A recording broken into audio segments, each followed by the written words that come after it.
Halo semuanya, perkenalkan nama lengkap saya Maria Lenciana Rembu dengan NIM 2021 110213. Baik, di sini saya akan membahas tentang kasus korupsi KTP elektronik sebagai tugas filsafat hukum yang diberikan oleh Bapak dosen pengampu saya, Bapak Agustinus Pascalino Dadi. Baik, di sini saya akan menjelaskan tentang kasus korupsi KTP elektronik yang menjadi salah satu skandal terbesar korupsi yang ada di Indonesia, yang melibatkan banyak pihak pejabat tinggi negara, politikus, dan pihak swasta. Proyek pengadaan KTP elektronik ini diluncurkan pada tahun 2011 oleh Kementerian Dalam Negeri dengan anggaran sekitar 5,9 triliun. Proyek ini bertujuan untuk menciptakan sistem identifikasi penduduk yang lebih modern dan efisien. Namun, sejak awal proyek tersebut diluncurkan, sudah diduga adanya perencanaan untuk dijadikan ajang korupsi oleh sejumlah pihak. Kasus KTP elektronik ini terjadi karena markup anggaran, penggelembungan biaya, serta pemberian suap kepada para pejabat terkait.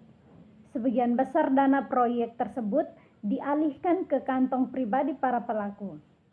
Berdasarkan investigasi Komisi Pemberantasan Korupsi atau KPK, kerugian negara akibat kasus ini mencapai 2,3 triliun.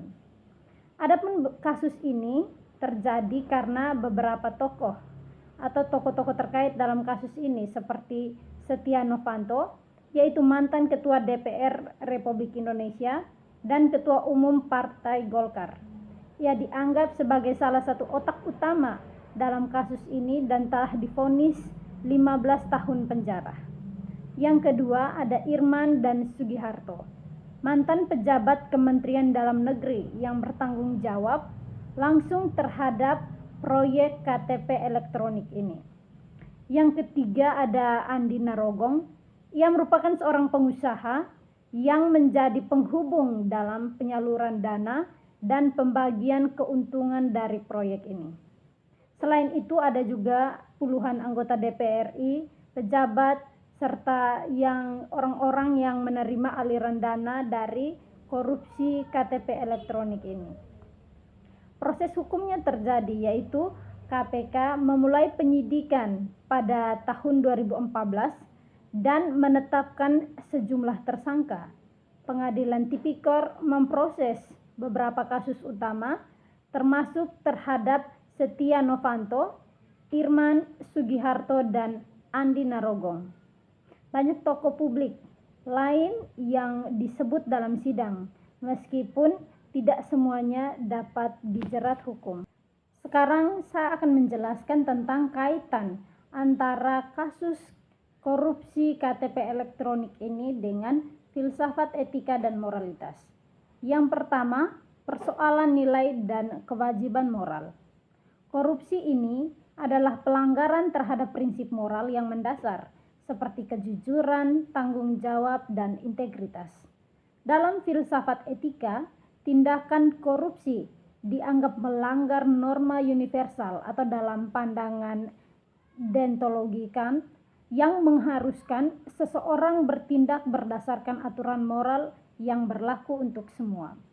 Yang kedua, utilitarianisme, di mana dari perspektif utilitarianisme ini, misalnya pandangan Jeremy Bentham atau John Stuart Mill, korupsi ini merugikan masyarakat luas demi keuntungan segelintir individu.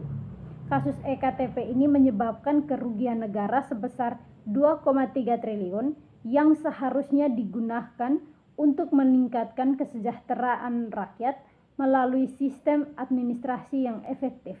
Yang kedua, kaitan antara kasus korupsi KTP elektronik ini dengan filsafat politik. Yang pertama, kontrak sosial. Korupsi ini mencerminkan pelanggaran kontrak sosial antara rakyat dan pemerintah.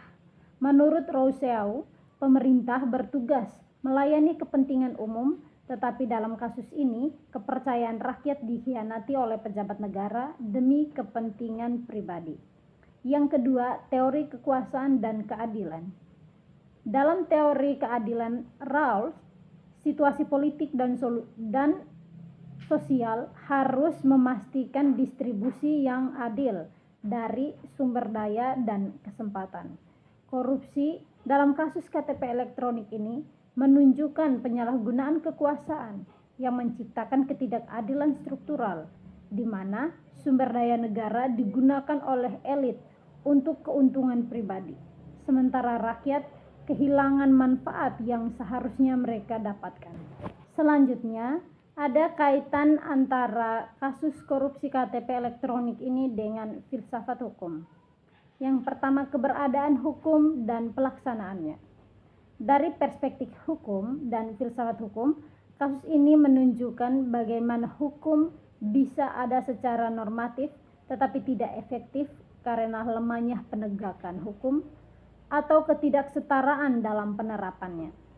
Ini berhubungan dengan pandangan Hans Kelsen yang membedakan antara hukum sebagai norma atau teori murni dan praktiknya dalam masyarakat.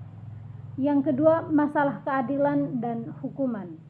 Hukuman yang diberikan kepada para pelaku korupsi seringkali dianggap tidak sebanding dengan kerugian yang ditimbulkan. Ini membuka diskusi filosofis tentang tujuan hukuman, apakah untuk mencegah, retribusi, atau rehabilitasi. Selanjutnya, perspektif filsafat sosial. Filsafat sosial ini melihat korupsi sebagai gejala dari sistem yang tidak adil. Teori kritis misalnya oleh Frank Scholl berpendapat bahwa sistem politik dan ekonomi yang memungkinkan korupsi adalah masalah yang harus diselesaikan melalui reformasi struktural, bukan hanya menghukum individu. Kasus korupsi KTP elektronik adalah refleksi dari kegagalan moral individu dan sistem sosial yang lebih besar. Dari sudut pandang filsafat, kasus ini mengajarkan bahwa yang pertama, etika dan integritas harus menjadi landasan dalam pengelolaan negara. Yang kedua, sistem politik dan hukum harus dirancang untuk mencegah korupsi, bukan sekedar menghukumnya. Yang ketiga, pendidikan moral dan kesadaran etis masyarakat juga penting untuk menciptakan budaya anti korup.